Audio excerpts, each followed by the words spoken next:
My name is April Hubbard. I use she, her pronouns. I live in Halifax, Nova Scotia. I think what I'm most proud of in my arts career would be that, especially here on the East Coast of Canada, I was able to create space for artists that didn't feel they really belonged anywhere else. I created space for folks who had atypical bodies and who didn't move in typical ways and who people just didn't really understand their gender expression.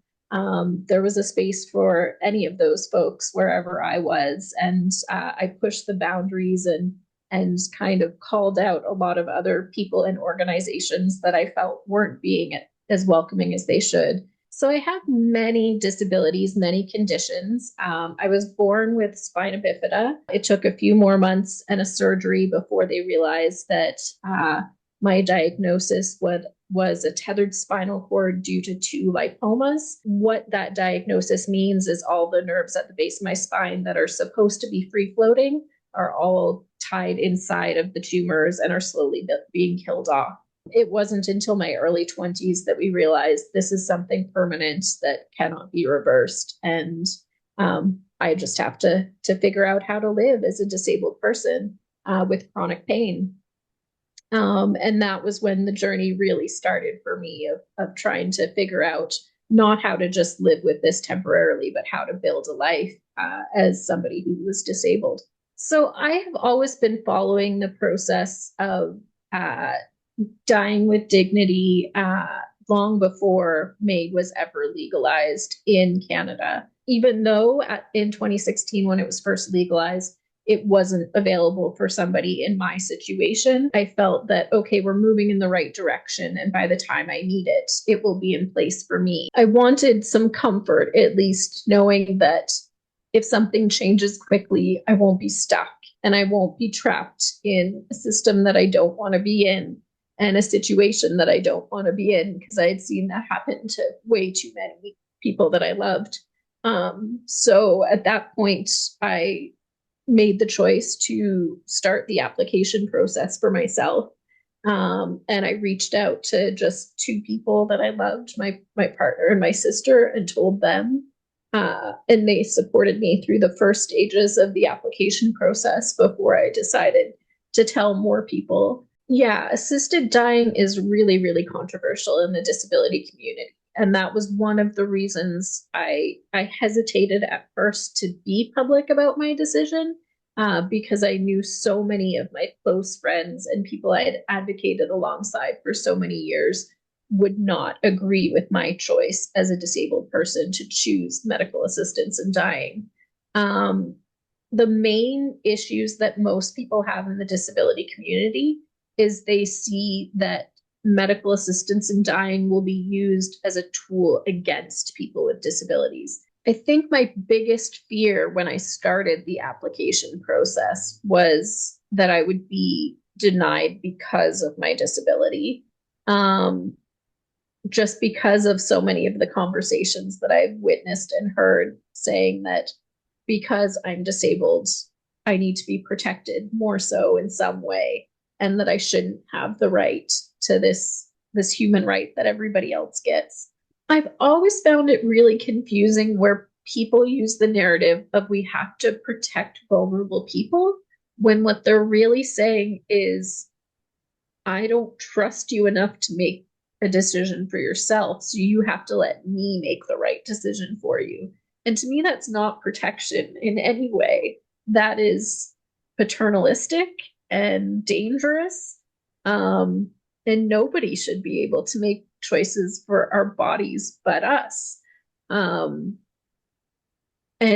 I think to decide that somebody else doesn't have their right to decide for their own body simply because they have a certain illness is preposterous to me. Yeah, and very, very dangerous, and it harkens back to ugly laws and to not giving women the right to vote because of their feeble minds. And I would hope in 2024 we're further ahead than that. But every time I hear so many arguments about we need to protect these vulnerable people in connection to MAID, I realized we're not really that far ahead. And we're still in an era where we feel we have the right to know better for you. I also very much hear the narrative in the disability community that MAID should not even be offered or an option until every other possible support is tried. And there's no doubt that in the disability community, supports are not there the way they should be, both financially and medically and equipment wise and social service wise. In so many different ways, supports are not there. But to me, that doesn't mean that we should take away one tool because other tools aren't offered. It's let's look at our whole toolkit and see on each individual case which is the right tool to use here. I think we need to have both of those conversations separately of how do we ensure that the proper social services and supports are there, and how do we have the discussion on who and which cases is MAID the right case for those individuals, and how do we support them through that process as well. So once I had already applied for MAID and was in the process, and I started thinking about becoming more public about my decision, that was when I really had to start thinking about, okay, who am I going to tell and how public am I going to be about this?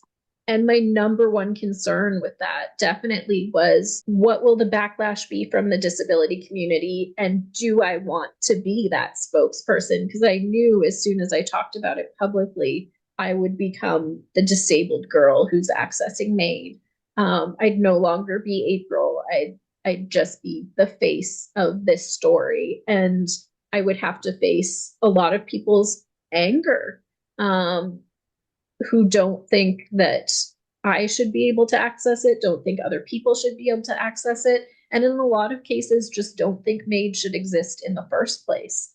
And I didn't know if in my weakest moment emotionally and my most vulnerable moment emotionally, I would be strong enough to deal with all of that anger and face it, even as somebody who was a very practiced advocate for my entire life.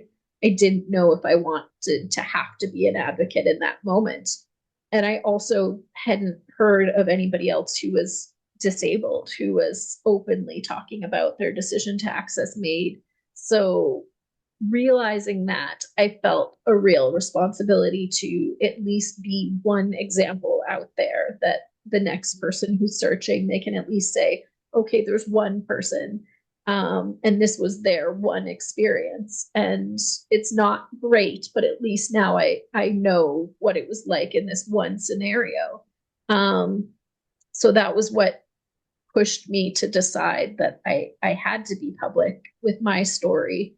Once I started getting out there and speaking openly about it, that was one of the surprising and beautiful things that I was seeing, was that there were so many people, not necessarily at the extremes of their beliefs one way or another, but who just softened a little bit after listening to my story, that they could understand a little bit more where I was coming from. Not to say that that changed their opinion in any way on MAID, but at least they took the time to hear.